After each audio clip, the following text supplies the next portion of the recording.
you know on JK? I think he's going to play. I just talked to Rick, and he said he was out warming up and feeling good. So JK should go. I haven't heard officially on Quentin, but I talked to him at our meeting today, and he said he thought he was going to be able to go.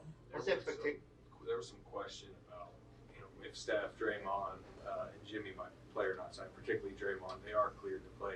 Is that about, the limited minutes last night, urgency of the moment? What is it? Limited minutes last night's the main thing.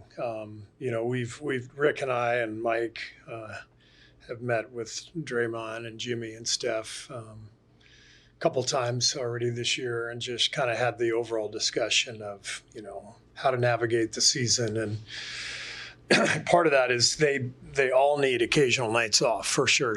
And Dre has not had one yet. So we had sort of targeted this one as a probability in terms of giving him a rest. And then he played 20 minutes last night and feels great and talked us into it.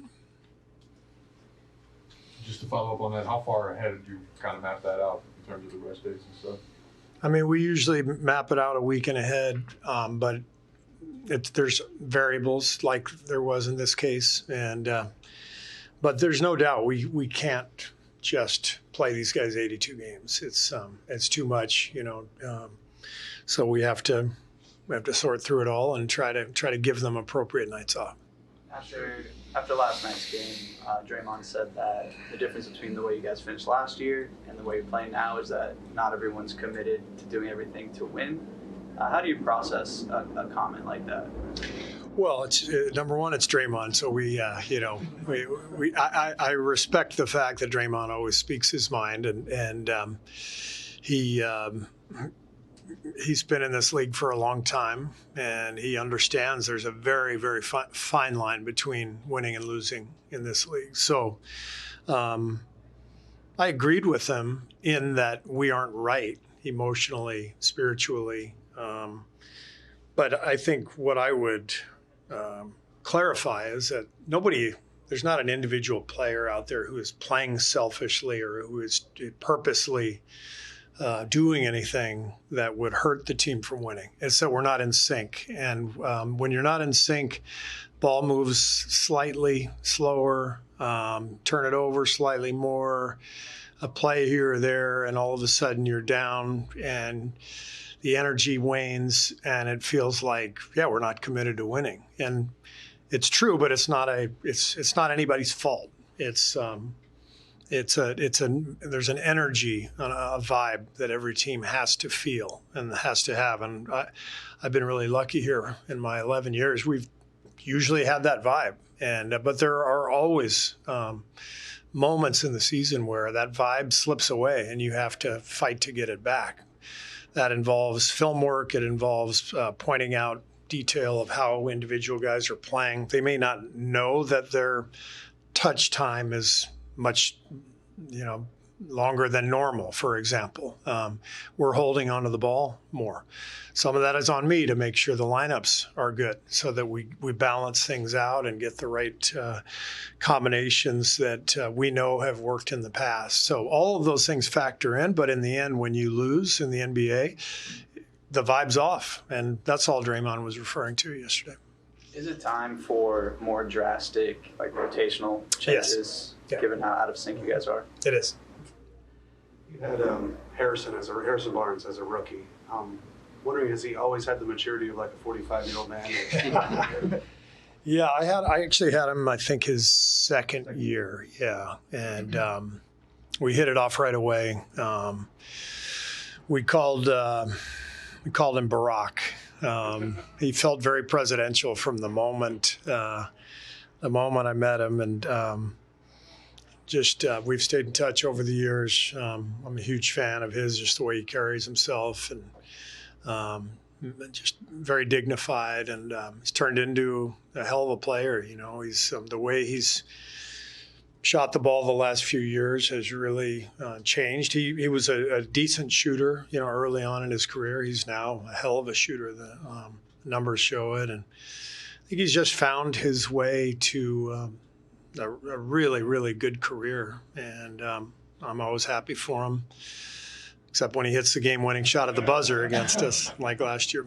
Steve, Victor obviously has always had the talent, that's been obvious, but where have you seen him continue to take leaps, especially after that Olympics experience, and what maybe shocks or surprises you the most in this game? Well, I haven't seen a whole lot of him, honestly. I mean, I've been focused on my team, and I've seen highlights. I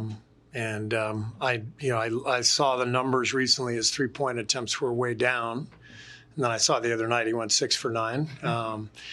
But I know he wasn't, shooting as many threes. To me, it's kind of a natural leap when you get to your second, third year. You start to really feel the difference out there on the floor. Physically, you're more in command of your body. Emotionally, you're more confident than ever. And when you're talking about a superstar talent, that stuff is exponential.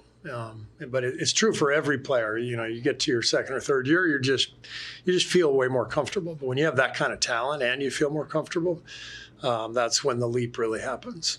Pop got mileage out of kidding when Nick was here about being a spy. But what do you think he got out of that year, Nick, when he spent here in San Antonio? Oh man, I mean, I don't know. It's like you're an apprentice for the expert. You're the apprentice for a guy who has seen it all and who is brilliant in everything he does. So for Nick, I mean, talking to him about his experience, it was just kind of everything. It was organizationally, everything the Spurs did and how they operated behind the scenes. He was in the video room, so he got to experience something very different in terms of how we operate, how they operate, and he shared a lot of that stuff with me. But just a hugely valuable experience for him and really helped him get his coaching career started. Steve, specific to Jonathan, he started off so strong to start the year, struggling the last couple of weeks. Has there been any consideration about taking him out of the starting lineup and giving him a different look? Yes. Yeah. Is he going to say it? I'm not going to tell you who's starting tonight. But what I was saying earlier about, lineup combinations, I think it's very clear that we've been a little clunky recently. And, I obviously watch everything and look at all the lineup data. And, we have got to make some change. We will make some changes to the lineup tonight. You'll see it at whatever time, 6:30 or so. But there's times in the season where it's obvious you got to make some changes, and it's never any one individual's fault. It's all about the team and how can we get the best out of everyone individually so that the collective is stronger. Coach, Steph is like 37 now and still putting the same numbers that he used to do like 5 or 10 years ago. But as he gets older, do you see him becoming a different player than he used to do? Or? The biggest thing is his physique. When I first got here, I think he probably weighed 15 pounds less than he does now. And it's all muscle. It's the conditioning, the strength, the way he trains all summer.